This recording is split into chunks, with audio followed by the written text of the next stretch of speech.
Jangan lupa subscribe YouTube channel Metro TV News dan jangan lupa nyalakan notifikasinya.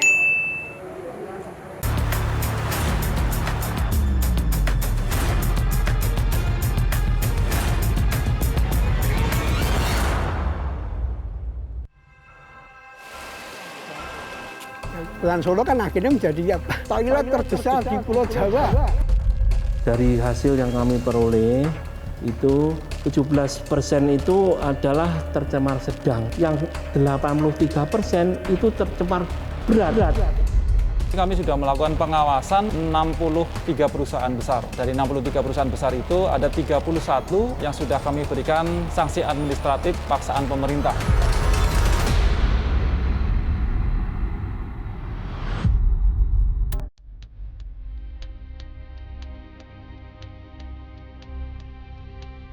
Air adalah sumber daya alam yang sangat dibutuhkan untuk memenuhi hajat hidup manusia serta makhluk hidup lain di muka bumi ini.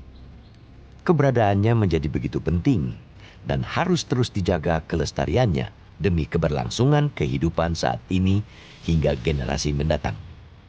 Namun apa jadinya jika sumber daya alam tersebut kualitasnya justru semakin menurun akibat aktivitas pencemaran lingkungan yang tak kunjung berhenti?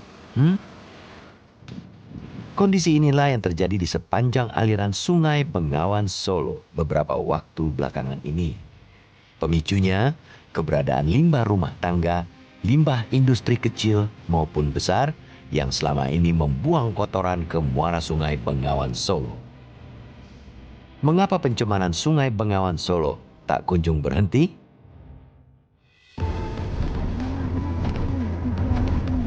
Pada pertengahan September lalu, tim Realitas menelusuri sejumlah titik pencemaran aliran Sungai Bengawan Solo yang berada di kota Surakarta dan Kabupaten Sukoharjo, Jawa Tengah.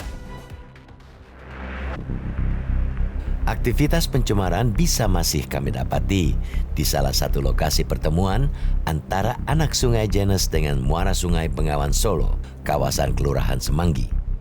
Warna air di anak sungai ini tampak hitam pekat, sangat kontras dengan air yang mengalir di Sungai Bengawan Solo. Cemaran ini diduga berasal dari sejumlah industri tekstil, batik, hingga pabrik minuman keras sejenis Ciu yang beroperasi dan membuang sisa hasil produksi ke aliran sungai.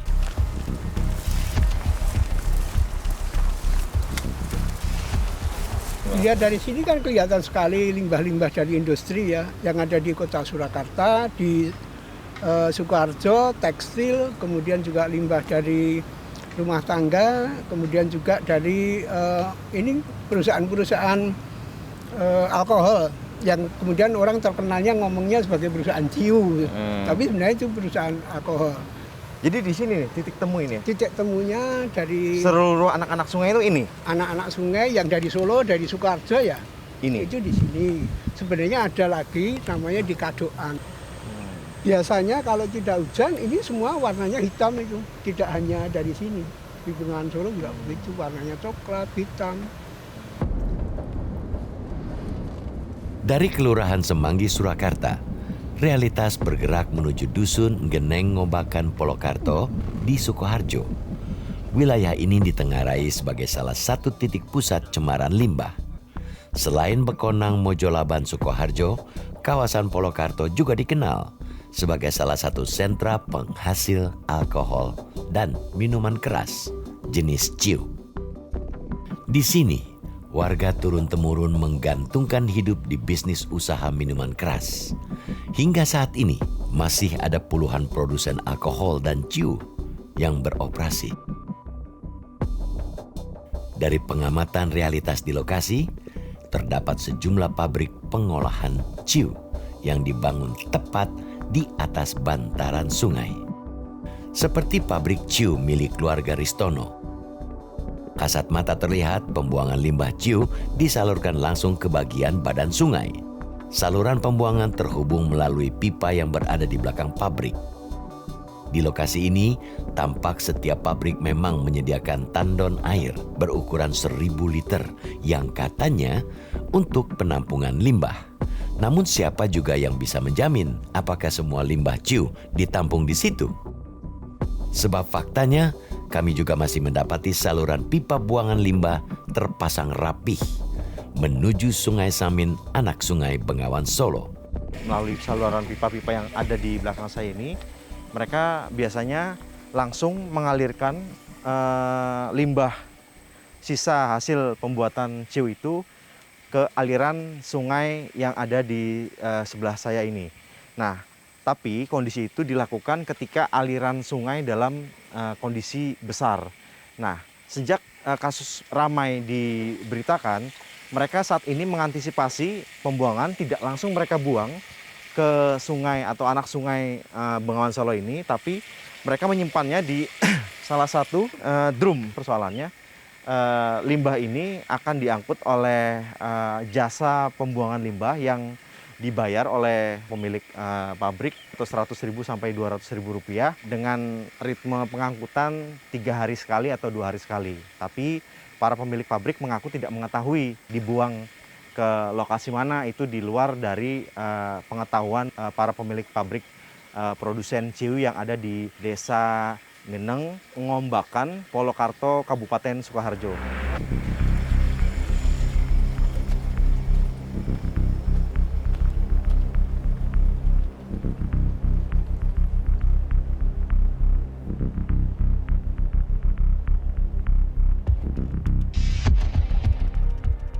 Kepada realitas, Ristono menampik tudingan membuang limbah ciu sembarangan. Katanya, pembuangan limbah diangkut ke wilayah Polokarto melalui jasa transporter. Persoalannya, dalam sekali proses produksi alkohol ciu menghasilkan limbah kotor hingga 200 liter. Pertanyaannya kemudian, apa benar semua limbah tertampung di tandon tersebut? Itu udah langganan. Kalau mungkin diperkirakan udah penuh, diambil. Nggak tahu dibuang kemana, atau di persawahan atau di mana gitu. Bapak nggak pernah nanya itu mau dibuang mana sama mereka? Nek dulu saya tuh pernah nanya. Itu di tetangga desa. Itu ada semacam kolam. Itu dia untuk menandu itu, aliran itu. Apa itu? Yang namanya limbah tadi. Jadi ditumpuk di situ dulu. Tapi sekarang ya saya udah ngecek kok, jadi tidak tahu. Dulu kalau alirannya besar, dibuang secara bebas nggak apa-apa. Tapi sekarang itu kan sudah mengecil. Jadi aliran sungai itu mengecil, jadi kalau dibuang di sungai nanti bermasalah. Berhubung keadaan saat ini lagi rawan-rawannya, barang siapa yang membuang limbah secara bebas, secara tidak teratur, nanti disanksi urusannya sama Bapak polisi. Di lokasi sekitar pabrik ciu memang sudah dibangun instalasi pengolahan air limbah. Namun sayangnya, IPAL ini tidak berfungsi dengan baik. Itu sebabnya tidak heran kalau limbah buangan yang mengalir ke sungai terlihat sangat pekat. Fakta lapangan yang realitas dapati, bahkan tidak sedikit pula limbah ciu merembes ke area persawahan. Pemerintah itu memang mencoba membantu industri kecil, industri besar itu pakai IPAL. Misalnya di Batik Laweyan itu ada IPAL. Tetapi IPAL itu terlalu kecil volumenya untuk menampung limbah-limbah yang sekian puluh industri batik. Nggak nampung itu. Jadi akhirnya ada yang langsung ke sungai. Outlet mereka membuangnya itu langsung ke sungai ngumpul-ngumpul akhirnya ke Bengawan Solo. Demikian juga industri alkohol yang disebut ciu itu. Mereka pakai pipa-pipa langsung aja dibuang ke Kali Samin. Nah, Kali Samin akhirnya juga ke sini.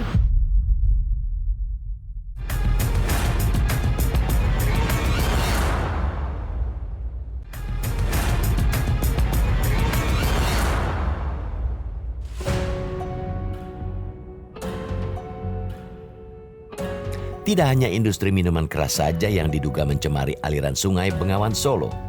Keberadaan industri tekstil di sepanjang sungai juga menjadi biang keladi pencemaran. Saat realitas melintas di kawasan Duku, Nusupan, Desa Kadokan, Grogol, Sukoharjo, bahkan mendapati aktivitas pembuangan limbah dari sebuah perusahaan batik. Di ujung sana kita lihat, kelihatan sekali. Warnanya juga pekat ya. Di wilayah Nusupan Kabupaten Sukoharjo baru saja kami menemukan aktivitas pembuangan limbah industri yang diduga berasal dari industri pembuatan batik yang ada di wilayah ini. Kita bisa lihat air berwarna merah pekat ini langsung mengalir dari saluran yang ada di dalam sana. Kita tidak bisa melihat, tapi jelas sekali langsung mengalir ke muara atau aliran Sungai Bengawan Solo yang berada di wilayah ini. Sepenglihatan kami, volume buangan limbah bahkan terus meningkat. Otomatis membuat air sungai berubah hitam pekat. Dibandingkan dengan pertama kali baru tiba di tempat ini, tidak lama kemudian warna air limbah yang dibuang ke Sungai Bengawan Solo makin pekat dan jumlah limbah yang dibuang ke wilayah ini juga makin besar atau makin banyak. Titik pembuangan ini lokasinya tepat berada di belakang sebuah perusahaan batik yang dimiliki oleh Ali. Realitas mencoba mengkonfirmasi temuan ini, namun sayangnya si pemilik pabrik tidak bisa ditemui dengan alasan sedang sibuk. Dari mana, Mas? Dari Metro TV. Kebetulan kan tadi kami melintas di belakang pabrik Bapak tuh, Pak. Nah, itu kan kami nemuin ada limbah masuk ke Sungai Bengawan Solo. Kemungkinan berasal dari pabrik batik ini, Pak. Makanya saya kesini mau konfirmasi ke Bapak gitu, Pak. Ya nanti minggu-minggu depan aja, Mas. Ini hari agak repot Jumat ya. Rupanya membuang limbah serampangan lazim dilakukan hampir di setiap titik. Di sentra batik di Kampung Laweyan, Kota Solo, kami juga menjumpai praktek serupa. Limbah cair dibuang dan dialirkan ke anak Sungai Jenes. Sungai Jenes ini bermuara ke Sungai Bengawan Solo. Dan nampaknya para pemilik pabrik di sini sadar betul kalau mereka menyalahi aturan.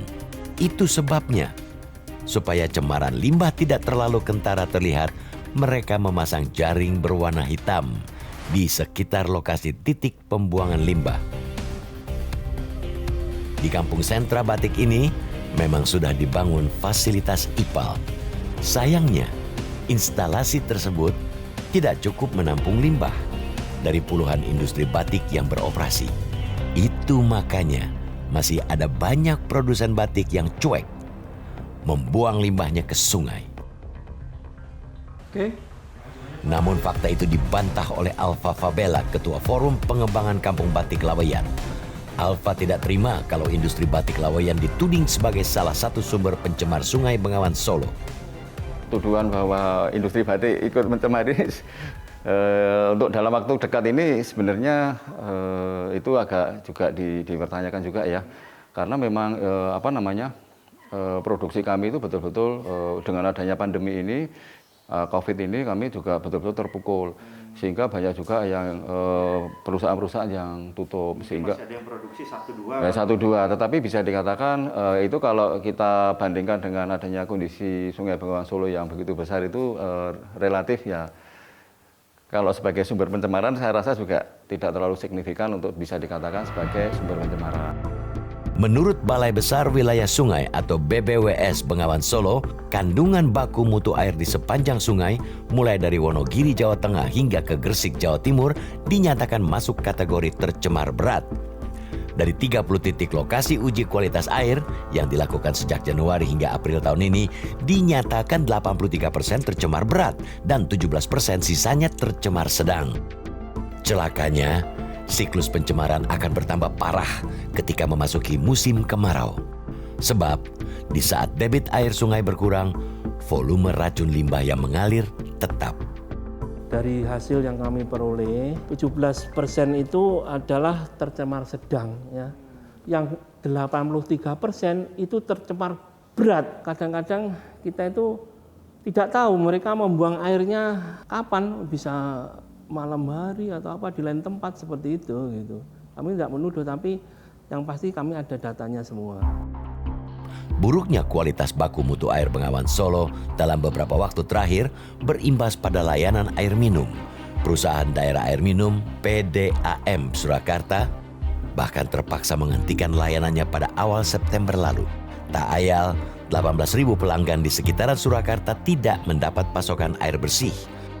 Yang punya tanggung jawab pada wilayah sungai itu mestinya punya standarisasi bahwa airnya masih boleh diambil. Kan mestinya seperti itu. Sama dengan kami, ketika misalnya kami menguji hasil produksi kami, kemudian kami tidak bisa memastikan ini tidak aman, maka itu harus kita hentikan. Akibat dari pencemaran ini, aparat kepolisian Polres Sukoharjo menetapkan 2 orang tersangka. Keduanya diduga telah membuang limbah industri alkohol di saluran Sungai Bengawan Solo. Keduanya adalah warga Kecamatan Polokarto, Kabupaten Sukoharjo. Bom industri tadi itu mereka mempercayakan kepada orang atau pihak yang menjual jasa untuk pembuangan limbah. Jadi ini ada kelompok-kelompok orang yang menjual jasa untuk pengolahan limbah tadi. Harusnya mereka ini bawa ke IPAL tadi, namun ternyata sama dia karena mungkin ke IPAL-nya terlalu jauh dan kosnya lebih tinggi, mereka membuangnya ke empang. Empangnya itu kemudian juga mengalir ke anak sungai yang mengalir bermuara ke Bengawan Solo.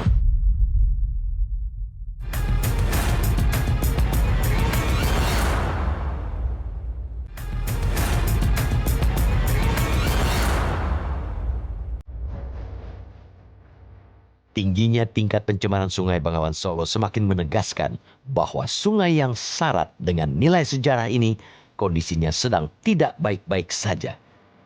Beroperasinya ratusan industri yang berdiri di sepanjang aliran ini turut menyumbang pencemaran. Cemaran limbah bahkan mengalir jauh sampai ke wilayah Cepu yang berbatasan langsung dengan Provinsi Jawa Timur. Akibat Sungai Bengawan Solo tercemar, pada akhir Agustus hingga pertengahan September lalu, PDAM Kabupaten Blora juga terpaksa berhenti beroperasi. Lebih dari 12.000 sambungan rumah tidak bisa memanfaatkan air PDAM.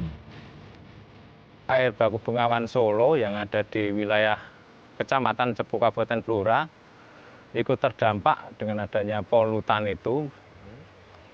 Polutan itu memang sangat sangat berpengaruh terhadap kualitas air baku Bengawan Solo yang kita produksi karena kepekatan warna terutama sampai 1.000 lebih TCU warna di Bengawan Solo, sehingga kita harus menghentikan operasional kita di Cepu ini.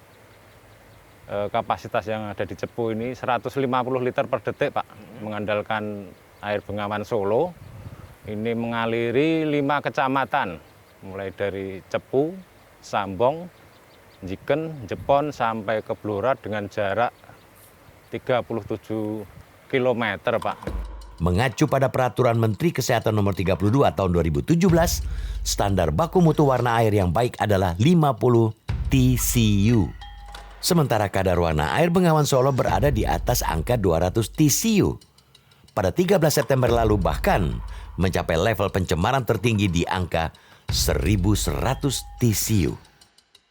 Karena dengan kualitas terutama di warna, Pak, ada ini paling rendah 230 PCU dan tertinggi sampai 1.100 hitam pekat. Tapi kalau sudah 1.000 itu udah 1.000 memang sudah nggak layak, Pak, itu IPAL. Dengan kondisi seperti itu, PDAM Blora terpaksa menghentikan produksi sebanyak 8 kali hingga menanggung kerugian sebesar ratusan juta rupiah. Berdasarkan data BBWS Bengawan Solo, hanya 38 perusahaan yang dinyatakan membuang sisa limbah sesuai ketentuan. Sementara Dinas Lingkungan Hidup dan Kehutanan Provinsi Jawa Tengah mencatat sedikitnya 63 perusahaan besar masuk dalam pengawasan dan 31 diantaranya sudah mendapatkan sanksi administratif. Ya, dari 63 perusahaan besar itu ada 31 yang sudah kami berikan sanksi administratif paksaan pemerintah untuk memperbaiki IPAL-nya. Ya, jadi karena banyak juga industri-industri yang membuang limbahnya tidak memenuhi baku mutu. letaknya di mana saja sih Pak kalau dari catatan Dinas LHK? Ya, ada yang di Sukoharjo, ada yang di Sragen, Karanganyar, Surakarta, kemudian Wonogiri, Boyolali juga ada. Ya. Jadi semuanya kita lakukan pengawasan. Ya, saya menyampaikan tidak berkontribusi kepada pencemaran ya, tapi membuang air limbahnya ke Bengawan Solo. Kalau perusahaan besar kan sudah punya IPAL. Nah, tugas kami adalah memantau, mengawasi. Pak, yang bandel perusahaan-perusahaan besar buang-buang itu lagi, Pak? Masih ada yang bandel. Ya, jadi yang bandel kemarin kami baru saja rakor dengan Polda, dengan KLHK terkait dengan penegakan hukum. Ada 4 perusahaan yang masih membandel, yang kita masih pantau terus. Peristiwa pencemaran Sungai Bengawan Solo bukanlah kali pertama terjadi. Sebaliknya, bisa dibilang sebagai fenomena berulang yang terjadi setiap tahun. Memang tidak mudah membenahi semua ini. Dibutuhkan ketegasan dari seluruh pemangku kebijakan di negeri ini, utamanya kepada para pelaku industri yang nakal tanpa pandang bulu demi Bengawan Solo yang lestari. Metro TV